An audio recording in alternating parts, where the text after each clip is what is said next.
వెంకటేశ్వర స్వామి గురించి ఈ రహస్యం మీకు తెలుసా? మొత్తం 12 ఇవే. విష్ణువు హిందూ మతంలో త్రిమూర్తులలో ఒకరు. ఆయనను సంరక్షకుడు, రక్షకుడుగా పూజిస్తారు. విష్ణు భగవాన్ను అనేక పేర్లతో పిలుస్తారు. ప్రతి పేరు ఆయన యొక్క ప్రత్యేక లక్షణాన్ని లేదా రూపాన్ని సూచిస్తుంది. ఈ నామాలను జపించడం వల్ల భక్తులకు అపారమైన శాంతి, సౌభాగ్యం, ధర్మసిద్ధి లభిస్తాయని చెప్పబడింది. విష్ణువు యొక్క 12 శక్తివంతమైన నామాలు. విష్ణు ఈ పేరు అంతటా వ్యాపించి ఉన్నవాడు లేదా అన్నిటిలో నివసించేవాడు అని అర్థం. ఇది విష్ణువు యొక్క ప్రాథమిక పేరు. ఆయన యొక్క సర్వవ్యాపకత్వాన్ని, సర్వశక్తిమత్వమును సూచిస్తుంది. నారాయణుడు ఈ పేరు నీటిపై నివసించేవాడు లేదా మానవులకు ఆశ్రయమైనవాడు అని అర్థం. ఇది విష్ణువు యొక్క మరొక ముఖ్యమైన పేరు. ఆయనను సృష్టికి పూర్వమే ఉన్న ఆదిపురుషుడిగా సూచిస్తుంది.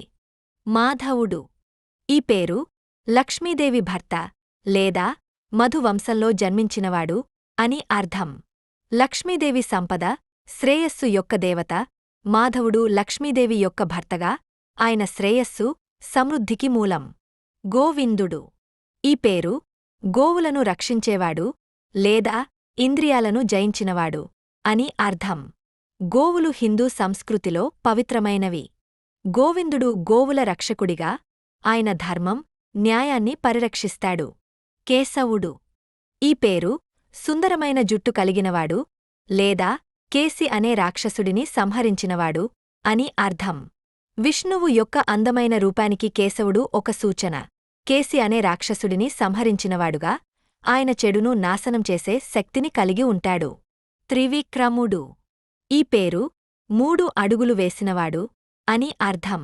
వామన అవతారంలో విష్ణువు బలి చక్రవర్తి నుండి 3 అడుగుల భూమిని దానంగా కోరి మొదటి అడుగుతో భూమిని, 2వ అడుగుతో స్వర్గాన్ని, 3వ అడుగుతో పాతాళాన్ని కొలిచాడు. శ్రీధరుడు ఈ పేరు లక్ష్మీదేవిని ధరించినవాడు లేదా శ్రేయస్సును ధరించినవాడు అని అర్థం. శ్రీధరుడు విష్ణువు యొక్క దయావుత్వం, అనుగ్రహాన్ని సూచిస్తాడు. లక్ష్మీదేవి ఎల్లప్పుడూ ఆయనతో ఉంటుంది. పద్మనాభుడు ఈ పేరు పద్మం నాభి నుండి కలిగినవాడు అని అర్థం. విష్ణువు యొక్క నాభి నుండి పద్మం పుడుతుంది. ఆ పద్మం నుండి బ్రహ్మదేవుడు జన్మిస్తాడు. పద్మనాభుడు సృష్టికి మూలం. దామోదరుడు ఈ పేరు నడుముకు తాడుతో కట్టబడినవాడు అని అర్థం. కృష్ణుడి బాల్యంలో యశోదమ్మ అతన్ని ఆటలు ఆడుకుంటున్నాడని ఒక రోలుకు తాడుతో కట్టేసింది. హయగ్రీవుడు ఈ పేరు గుర్రం ముఖం కలిగినవాడు అని అర్థం. హయగ్రీవుడు విష్ణువు యొక్క జ్ఞాన స్వరూపం. ఆయన విద్య, జ్ఞానానికి అధిపతి. పురాణాల ప్రకారం హయగ్రీవుడు వేదాలను పునరుద్ధరించాడు. నరసింహుడు ఈ పేరు మృగరాజుమానవుడు అని అర్థం. నరసింహుడు విష్ణువు యొక్క ఉగ్రరూపం. ఆయన భక్తులను రక్షించడానికి మరియు దుష్టశక్తులను నాశనం చేయడానికి అవతరించాడు. శ్రీరాముడు ఈ పేరు ఆనందాన్ని ఇచ్చేవాడు లేదా సుందరమైన రాముడు అని అర్థం.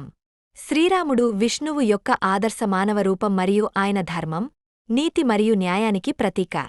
ద్వాదశ నామ స్మరణ మహిమ. విష్ణువు యొక్క 12 శక్తివంతమైన నామాలను నిత్యం జపించడం ద్వారా జీవితంలో శాంతి, ఐశ్వర్యం, ఆరోగ్యం, భక్తి కలుగుతాయి.